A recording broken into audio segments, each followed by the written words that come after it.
Now, it goes without question that fans of the Dragon Ball community have often been wondering to themselves, what exactly is the main role of Gowasu? What exactly is Gowasu's role going forward in Dragon Ball Super? Thus far, we've only seen Gowasu surround himself with Zamasu, and even with the time being when Beerus and Whis arrived in Universe 10 to speak with Gowasu about, the potential of Zamasu turning evil and whatnot, we've seen Gowasu pretty much have a very minimum role thus far. And in Dragon Ball Super Episode 62, we saw something occur towards the end of the episode that might actually shake the very core of Dragon Ball going forward in the episodes. Now, just for a spoiler alert, we've seen Beerus talk to Gowasu about not being able to transcend throughout, space and time, being able to go into the future because that technically breaks the taboo and the law of being a god of destruction. And of course, Gowasu replied by saying, I understand that, but maybe we can work our way around this. So, with Gowasu having to be here, with Gowasu knowing the knowledge of Zamasu being alive in the future and wreaking havoc and destroying everything, then perhaps he may not be as useless as we all thought he'd be. Now, if you think about it, one of two scenarios may actually occur. Scenario number one, perhaps Gowasu can't physically take Beerus on over into the future without there being any sort of repercussion, so instead, he takes off the earrings, he gives it over to someone like maybe Whis, just to simply give those earrings to Goku and Vegeta. Now, where am I going with this? I'm obviously talking about fusion. Now, again, spoiler alert guys, in case you guys don't want to find out what happens during episode 64 and 65, skip the video now, because what I'm about to say I'm pretty sure a lot of you guys already know, but we already know that Zamasu and Black are going to fuse. Now, if you think about how powerful a person like that would be, especially retaining Black's powers and retaining the immortality that Zamasu bears, that's going to create one very tough-ass fusion. So with that, you have to think about it, how else are you supposed to combat an enemy who bears that type of power? Now, it's a very simple solution if you think about it, because in order to take down the combination and the duo of both Black and Zamasu, I believe at least, you're going to have to require the help of these two. Either A, have Goku and Vegeta use the Potara earrings, or B, have Goku and Vegeta use the Men and Maries fusion and create Gogeta. Now, I know everyone's going to say, well, how can Vegeta know the Men and Maries fusion if the movies are non-canon, and he never really saw, Gotenks perform that, or he never saw Goku demonstrate what the fusion is? Perhaps, maybe, Gogeta may not be in the show, but if you scratch off Gogeta, and you think about, having Gowasu take his earrings off, just so he can go on ahead and just give it to Goku and Vegeta, it makes more sense to have the combination and the powers of Zamasu and Black battle the powers of Goku and Vegeta, who use Gowasu's earrings for the time being, of course, to fuse, thus creating Vegito. Now again, the likelihood of there being another fusion introduced in this show, it's very slim as of right now, because there is no direct confirmation that someone like Vegito or Gogeta will be in the show. But if Gowasu is speaking to Beerus and trying to take the blame for everything that happened, because it was Gowasu that recruited someone like Zamasu to become the apprentice Kaioshin and soon to be Supreme Kai, he feels as if it's his responsibility and he has to take the burden of the blame, because he was the one that brought this person on over, to see him in training to become the next Kaioshin. So I feel as if Gowasu here owes it to Beerus, to Whis, to Goku, Vegeta, to everybody, and the people that have died in the future, to pretty much, help out in the best way he can. And I mean, in a physical confrontation, we already know that Zamasu would absolutely kill Gowasu. Like, Gowasu cannot bear in a one-on-one physical conflict. So in a situation to where Gowasu is required to fight, I doubt that'll ever happen. However, instead of fighting directly, maybe he stays, behind the scenes and he helps out in any sort of way possible. Perhaps maybe giving them the time ring, perhaps maybe giving them the Potaras, because either way, he feels as if it's his responsibility, so he feels as if he needs to help in some way, shape, or form. So again, as I said, scenario number one just might be Gowasu goes on ahead to tell Beerus, I can't physically take you into the future. However, perhaps maybe there's some way to get these to the people that are fighting Zamasu and Black in the future, thus they can just combine their powers and better aid them on, throughout their battle. However, there is scenario number two. Now, scenario number two focuses primarily on Beerus actually going into the future, but keep in mind, it's not really Beerus's fight, so he has no reason to directly get involved. However, he did tell Gowasu that he does bear the power to destroy future Zamasu. However, he can't break that taboo, so I don't really see Beerus going into the future and probably sitting back. Maybe he might have some sort of an involvement. However, we can also take into account that maybe perhaps Beerus and Whis just simply go into the future to hand the earrings to Goku and Vegeta. Now, to see Beerus fight, Goku Black or Zamasu or the fusion of the Supreme God would be awesome to see, because having the Hakaishin, having the God Destruction finally have a critical role in a story would be awesome, because we haven't really seen Beerus do anything since Battle of Gods. I mean, the last person he technically fought was Goku. He fought him at Battle of Gods when he was a Super Saiyan God. He fought him in the Monaka costume. I don't know if you guys want to count that or not. But still, I mean, he's only had a direct, confrontation with Goku and Goku only. So how awesome would it be to see someone like Beerus, go into the future and say, you know what, this shit has hit the fan. I've come here to put a stop to your BS because you've caused enough damage as it is. And Zamasu's like, alright, well, you may have killed me in the past, but I'm immortal, bitch, so what can you really do in a way? So I definitely can see scenario number 2 playing off to where they do go into the future, but then we have the situation to where are they going to get involved, or are Beerus and Whis just simply going to stay back and observe to what's going on? Because thus far, they've only been observing everything. They observed a lot of stuff that happened in Universe 6 versus Universe 7. We saw them observe a lot of stuff. So perhaps maybe they're just going to show up to see how Goku and Vegeta fare up against, Zamasu and Black. But then there's this scenario to where they do end up going into the future, and they do end up, stepping up, or at least Beerus. I definitely can't see Whis just, just having a role in fighting directly, because this isn't really Whis' fight. And I think we can all agree here that if Whis were to fight, someone like Zamasu or Goku Black, I think Whis dominates, because we all saw when Whis fought Goku and Vegeta, like, he was able to counter all their stuff with just a finger. And if you guys don't want to take that into account, go back and watch Dragon Ball Super episode 62 and just look at the final act of the episode to where Gowasu feels responsible. So thus maybe it's a foreshadowing of Gowasu perhaps taking Beerus and Whis into the future to observe, because keep in mind, at some point in Dragon Ball Super, during the episodes of like 50 to 59, somewhere in between, we saw how, Gowasu took Zamasu and they went into the future, 1,000 years into the future, just to simply observe the barbarians. But he told Zamasu, don't do anything that's going to affect the course of time, because the slightest of things is going to cause the rift and it's going to mess a lot of things up. And what did Zamasu do? He killed someone. But in this situation, we could have Gowasu say, you know what,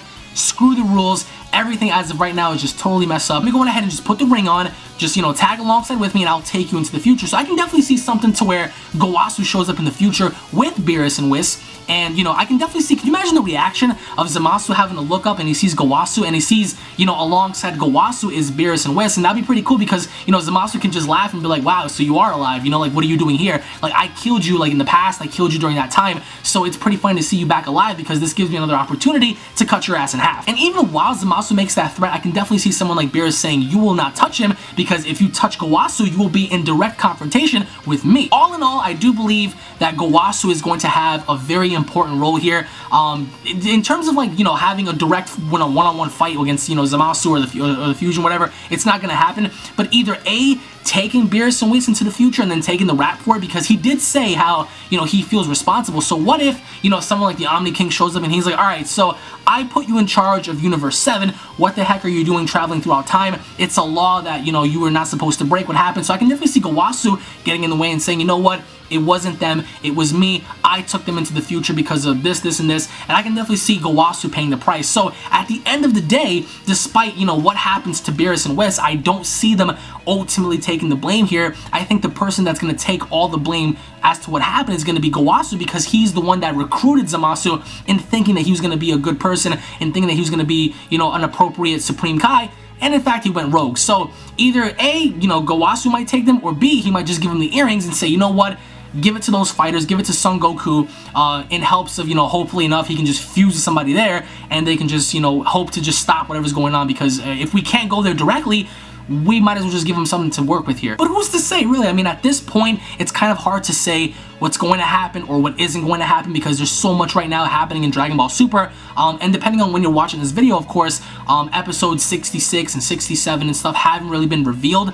But I can definitely see Gowasu having some sort of an involvement. I don't see him just, talking to Beerus and Whis and just being like, yeah, so like I just happened to recruit him and, good luck with that. No, but instead I can definitely see Gowasu saying, alright, well, we're going to have to think of something here, because if the fighters of your time keep traveling back and forth, and they just keep losing throughout this entire course, we might as well provide them with the tools to, help aid them during this battle against Zamasu and Black, especially if Zamasu's immortal. And now that Goku, he ultimately learned the Mafuba technique, which is a little weird because we don't really know how exactly he learned it, like he picked it up like that. And what I think may happen is if Goku attempts to use the Mafuba technique against Black or Zamasu or even the Fusion, it might fail. So how much sense would it make for, to have something like, Vegeta fight the Supreme God, right? Like, I want you guys to imagine, on one hand you have the fusion of Zamasu and Black, and on the other hand you have the fusion of Goku and Vegeta, but at the same time they can't really kill Zamasu's fusion because they're immortal. So what more can you do? And given the fact that Vegeta retains Goku's memory and techniques, perhaps maybe how awesome would it be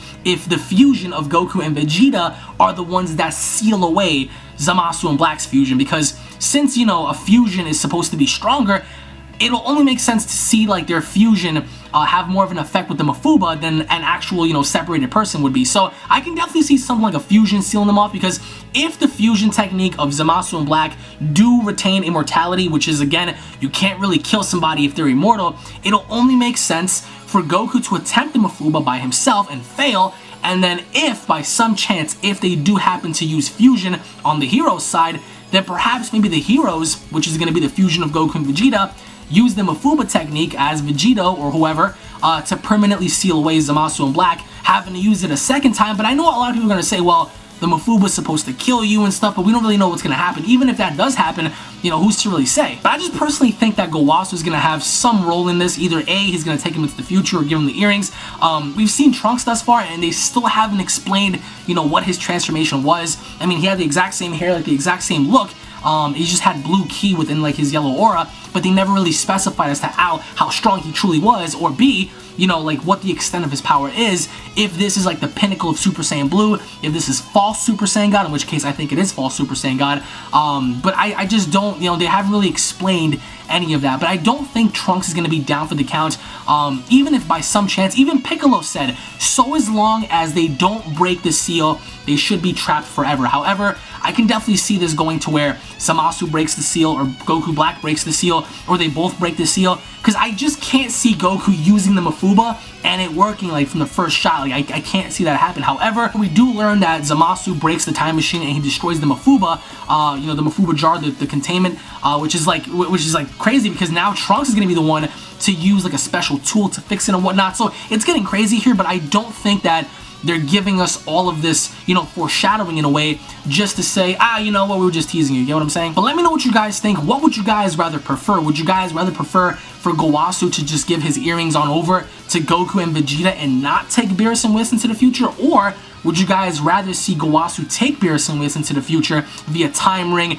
via Potara, since he is a Kaioshin, and, you know, have Beerus and Whis observe while Goku and Vegeta fuse? Or when they get to the future, Beerus has a direct, you know, conflict with Zamasu just head on. Let me know what you guys think down in the comment section below. Everyone's gonna have a different opinion on this. You know, thus far, like I said, Gowasu hasn't really done anything. So in order to make his character kind of, you know, relevant within the show, have him have, you know, some sort of direct influence as to the outcome of what happens with Zamasu and Black. Even though it may not be something critical to where, you know, Gowasu whips out a sword and he stabs, you know, Zamasu in the face, but, you know, have Gowasu do something here that directly affects Zamasu, because keep in mind, Zamasu was the one in the past that killed Gowasu, stole his shit, traveled back into the past, traveled back into the future, you know, stole bodies and stuff. Like, Zamasu did a lot of fucked up shit. So I think it'll only make sense for Gowasu to get payback at him for saying, you know what, since you were the one that did this damage, I'm just getting back at you. Personally, for me, I would love to see fusion. I would love to see Beerus get involved. But we can't really say as of right now what may or may not happen. But I want to know your thoughts down below, guys. Let me know what you guys think. Thank you all for watching, guys. As always, if you guys are new to the channel, don't forget to subscribe for more awesome daily content. Let me know your thoughts, guys, if your opinion differs from mine in terms of what may happen. And I want to know your overall thoughts on Gowasu. Gowasu may not be, you know, the best character within Dragon Ball Super. Like, his overall backstory may not be perfect. But I think that there is something more to him in a way. I don't think that he's going to be, you know, just sent back, you know, and just set back as a side character. I think that he's going to have some sort of direct, you know, influence as to what happens here. If anything, as we saw, just go back and watch episode 62, the ending, when he spoke to Beerus.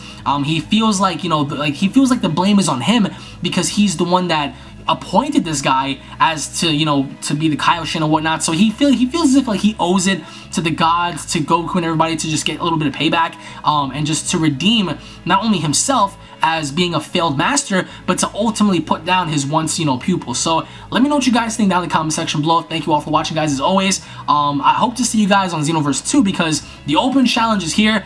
Hit has been announced, and that is just like mind-blowing news. I'm going to be playing as Hit and Goku Black online, so it's going to get crazy. Let me know what you guys think. Thank you all for watching, guys. As always, have a blessed day, and I'll be seeing you all later. Take it easy, guys. Peace!